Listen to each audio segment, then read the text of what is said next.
నేటిదిన వాక్య ధ్యానం కొరకు సామెతల గ్రంథం 28వ అధ్యాయము 20వ వచనంలో రాయబడిన మొదటి వాక్యాన్ని చదువుకుందాం. నమ్మకమైన వానికి దీవెనలు మెండుగా కలుగును. చదవబడిన ఈ వాక్య భాగంలోని దీవెన నా ప్రియులకు మీరందరూ పొందుదురుగాక. మన ప్రభు అయిన యేసుక్రీస్తు వారు ఒక వ్యక్తిని సమృద్ధి అయినటువంటి దీవెనలతో నింపాలి అనంటే వారు ప్రభు విషయంలో ప్రభు ఎదుట నమ్మకస్తులుగా ఉండాలి.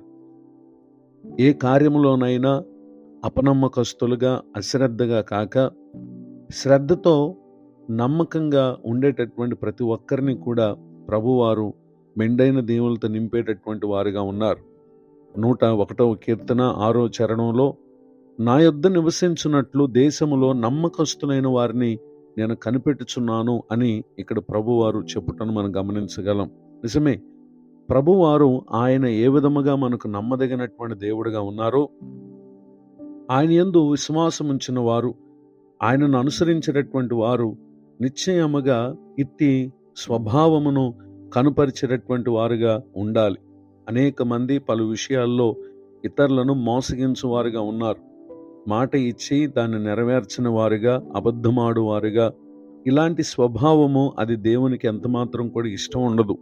గనుక మనము దేవుని ఎడల, మనుషుల ఎడల నమ్మకస్తులుగా, అంటే ఇతరులు మనల్ని నమ్మేటట్లుగా మనం ఉండవలసినటువంటి వారమని దేవుని యొక్క వాక్యం మనకు సెలవిస్తూ ఉంది.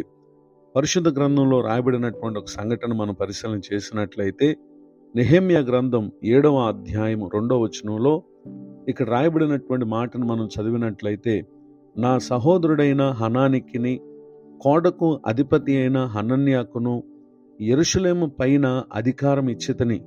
హనన్య నమ్మకమైనటువంటి మనుషుడు, అందరికంటే ఎక్కువగా దేవుని యందు భయభక్తులు గలవాడు అనేటటువంటి విషయాన్ని ఇక్కడ తెలియచేయటను మనం గమనించగలం. నిజమే, ఇక్కడ హనన్య అనేటటువంటి వ్యక్తి ఎలాంటి సాక్ష్యం కలిగినటువంటి వ్యక్తిగా ఉన్నాడో ఇక్కడ మనం గమనించగలం.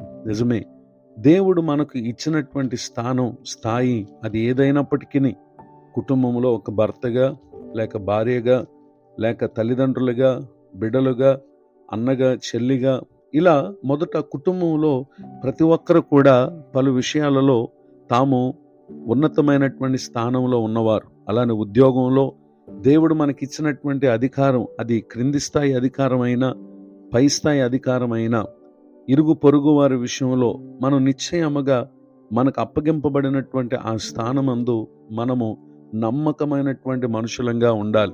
ఎప్పుడైతే మనం ఈ విధంగా ఉంటామో అప్పుడు ఆయన మనలను హెచ్చించేటటువంటి దేవుడిగా ఉన్నారు.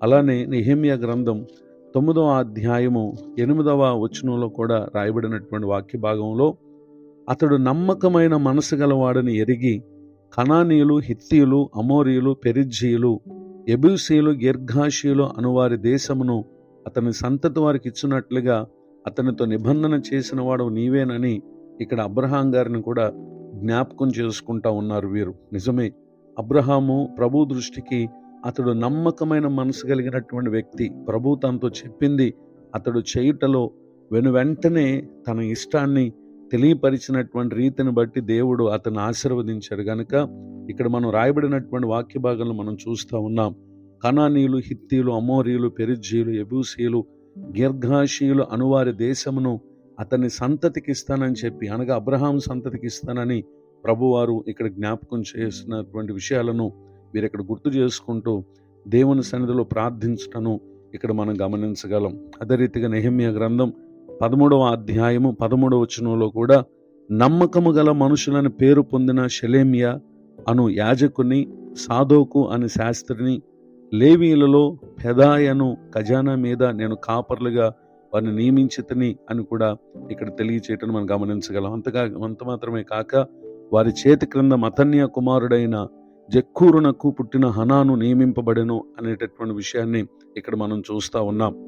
ఈ మాటలు వింటున్నటువంటి నా ప్రియ సహోదరి సహోదరులు, నమ్మకముగా మనం ఉన్నప్పుడు అంచెలంచెలుగా ప్రభువారు నిశ్చయముగా మనల్ని ఆశీర్వదిస్తారు, బలపరుస్తారు అనేటటువంటి విషయాన్ని గమనించగలం.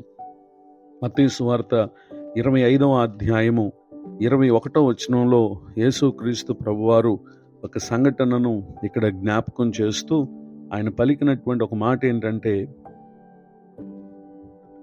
అతని యజమానుడు, బళ నమ్మకమైన మంచి దాసుడా, నీవు ఈ కొంచెములో నమ్మకముగా ఉంటివి, నిన్ను అనేకమైన వాటి మీద నియమించదను, నీ యజమానిని సంతోషంలో పాలు పొందుమని అతనితో చెప్పును అనేటటువంటి విషయాన్ని ఇక్కడ మనం గమనించగలం.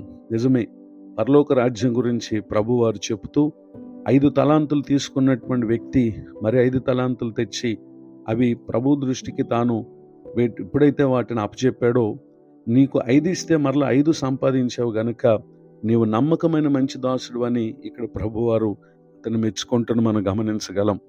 ఈ మాటలు వింటున్నటువంటి నా ప్రియ సహోదరి సహోదరులు, దీవెనలు మెండుగా కలగాలి అంటే, పొందినటువంటి దీవెనలో మనం సంతృప్తిని చెందాలి అని అంటే, ప్రభు దృష్టి ఎదుట మనము నమ్మకస్తులుగా ఉండాలి.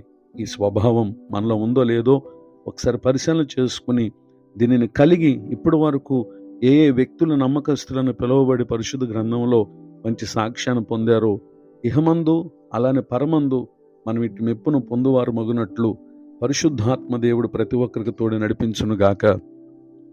ఆమేన్. ప్రార్థన. ప్రేమ కలిగిన మా తండ్రి, మీ కొందనాలు. నేడు విన్న ఈ వాక్యం ద్వారా మాలో మీ ఎదుట నమ్మకత్వం కనుపరిచేటటువంటి మనసు మాకు దయచేయండి. మరి ఒక నూతన సంవత్సర దయాకిరీటం నేడు పొందిన మా ప్రియుల తమ ముందున్న దినములన్నిట మీ దృష్టికి నమ్మకమైన వారుగా ఉండనట్లుగా సహాయం చేయండి. దైవజనులను, వారి కుటుంబాన్ని, సేవా పరిచయను దీవించండి. కృంగిన వారిని, దుఃఖితులను ఆదరించి లేవనెత్తండి. ఎంత కష్టపడినా ఏ దీవెన వారికి రాక ఎంతమంది అయితే వేదంతో ఉన్నారో, విన్న వాక్యం ద్వారా తమను తాము సరిచేసుకుని మీరు ఇచ్చేటటువంటి దీవెనలు మా ప్రియులు పొందుదురుగాక. యేసు క్రీస్తు నామములో ప్రార్థిస్తున్నాను తండ్రి. ఆమేన్. తండ్రి, కుమార, పరిశుద్ధాత్మ దేవుడు తోడు నడిపించునుగాక. ఆమేన్.